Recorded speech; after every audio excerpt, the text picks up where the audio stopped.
네, 8일차입니다. 8일차는 마가복음이 끝나는 날인데요. 12장부터 16장까지입니다. 12장에서는 어느 율법학자가 예수님께 찾아와서 어느 계명이 가장 으뜸이 되냐고 질문을 합니다. 예수님께서 신명기 6장을 가지고 말씀하시죠. 이스라엘아 들어라, 우리 하나님이신 주님은 오직 한 분이신 주님이시다. 내 마음을 다하고 내 목숨을 다하고 내 뜻을 다하고 내 힘을 다하여 너의 하나님이신 주님을 사랑해라. 그리고 둘째는 내 이웃을 내 몸같이 사랑하라고 말씀하십니다. 그 마음을 다하고 지혜를 다하고 힘을 다하여 하나님을 사랑하는 것과 이웃을 자기 몸같이 사랑하는 것이 모든 번제와 희생제보다 더 낫다고 그 질문을 했던 율법학자가 그렇게 대답을 합니다. 그 대답을 들으시고 주님께서 너는 하나님 나라에서 멀리 있지 않다고 칭찬을 하시죠. 하나님 나라 백성의 삶은 마음과 지혜와 힘을 다하여 하나님을 사랑하고 이웃을 자기 몸같이 사랑하는 삶입니다. 우리의 힘으로는 할 수 없지만은 우리의 삶 가운데 성령의 도우심으로 성령께서 우리에게 힘을 주실 때 하나님을 더 사랑하고 이웃들을 또 사랑할 수 있는 저와 여러분의 삶이 되기를 원합니다. 13장에서는 예루살렘 성전이 무너질 것과 또 마지막 때에 대해서 그렇게 말씀을 하십니다. 이 예언의 말씀, 예루살렘 성전은 주 70년 로마 디도 장군에 의해서 파괴됐다고 말씀드렸습니다. 그래서 몇십 년 뒤에 그렇게 성취가 되고요. 또한 마지막 때 이 예언의 말씀은 예수님이 재림하실 때 완전히 이루어집니다. 예수님께서도 그 예언의 말씀을 하실 때 다니엘서를 인용하셔서 말씀을 하시는데요. 예수님이 말씀하시기를 하늘과 땅은 없어질지라도 나의 말은 절대로 없어지지 않을 것이라고 그렇게 말씀하십니다. 그것은 예수님이 말씀하신 것은 반드시 이루어진다는 그런 말씀이죠. 하지만 주님이 언제 오실지 그날과 그때는 아무도 모른다고 분명하게 말씀하고 계십니다. 그래서 누군가 예수님이 오시는 그날과 그때를 얘기하면은 그것은 잘못된 것입니다. 왜냐하면 성경에 분명히 그날과 그때는 아무도 모른다고 말씀하고 있기 때문입니다. 그래서 그날과 그때를 우리가 아무도 모르기 때문에 조심하고 깨어 있어야 합니다. 저희도 계속해서 영적으로 정신을 차리고 깨어 있기를 원합니다.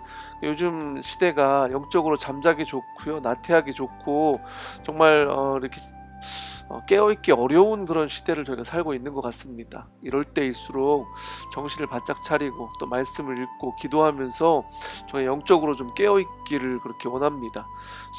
14장에서는 예수님께서 죽음을 준비하시는 장면이 나옵니다. 베다니 마리아가 자신의 값진 향유 옥합을 깨뜨려서 예수님의 머리에 붓습니다. 그리고 제자들과 함께 예수님이 마지막 만찬을 나누시고요. 베드로가 예수님을 부인할 것에 대해서 예수님이 예고하시지만은 베드로는 힘주어서 예수님과 함께 죽는 한이 있을지라도 예수님 모른다고 하는 일이 없을 것이라고 장담을 합니다.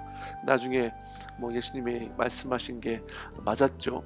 예수님은 또 베드로와 야고보, 요한을 데리고 겟세마네 동산에 올라가셔서 기도합니다. 말씀해 보니까요, 예수님도 근심에 쌓여서 죽을 지경이라고 그렇게 말씀하고 계십니다. 그 제자들한테 같이 좀 깨어 있으라고 부탁을 하시는 거죠. 그런 모습들을 보면서 예수님도 육신을 입고 계셨고 또 예수님도 정말 힘들어하시고 고통스러웠던 그런 시간들이 있으셨구나, 저희가 좀 알 수 있죠. 그런 경험들을 하셨기 때문에 주님은 우리의 아픔과 우리의 고통을 다 아신다는 겁니다. 또 우리의 아픔과 우리 고통 가운데 우리 주님께서 함께 하실 수 있으십니다. 기도하시다가 돌아와 보니까 제자들이 자고 있었습니다. 너희는 유혹에 빠지지 않도록 깨어서 기도하라고 그렇게 말씀하시죠. 꼭 저희한테 하시는 말씀 같습니다. 기도하려고 하고 또 깨어 있으려고 하는데 육신이 약해서 잠도 자고 또 그렇게 피곤해하는 저희들을 향해서 불쌍히 생각하시면서 유혹에 빠지지 않도록 깨어서 기도하라고 주님께서 말씀하시는 것 같습니다. 15장에서는 예수님이 사형 선고를 받으시고 이제 십자가에 못 박혀 죽으십니다. 예수님께서 숨을 거두시고 성전의 휘장이 위에서 아래까지 그런 찢어지는 장면이 나옵니다. 그래서 저희가 예수님 때문에 담대함을 가지고 하나님 앞에 그렇게 나아갈 수 있게 된 것입니다. 예수님의 십자가 사건으로 그런 모든 일이 된 거죠. 백부장은 숨을 거두시는 예수님을 보면서 참으로 이분이 하나님의 아들이셨다고 그렇게 고백을 하죠. 그리고 아리마대 사람 요셉이 빌라도에게 예수님의 시신을 내어달라고 그렇게 용감한 청을 합니다.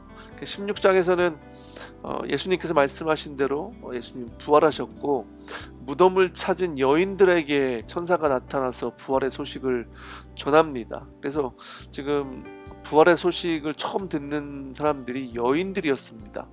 그들이 얼마나 놀랐는지 무덤에서 도망해가지고 벌벌 떨고 말씀해 보면 넋을 잃었다고 그렇게 기록하고 있습니다. 얼마나 무서웠겠습니까?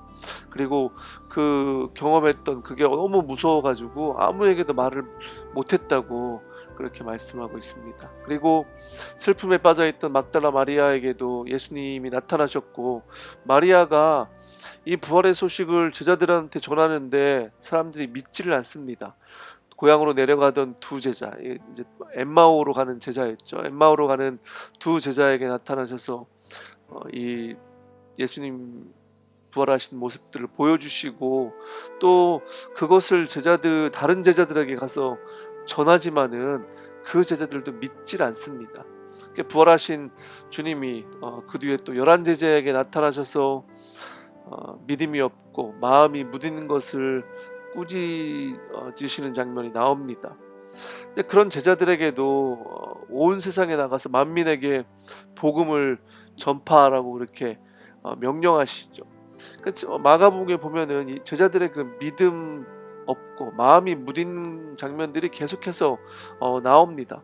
그런 부족한 제자들에게도 예수님께서 사명을 맡기시고 또 말씀하시기를 믿고 침례를 받는 사람은 구원을 얻을 것이고 믿지 않은 사람은 정죄를 받을 것이라고 분명하게 말씀하고 있습니다.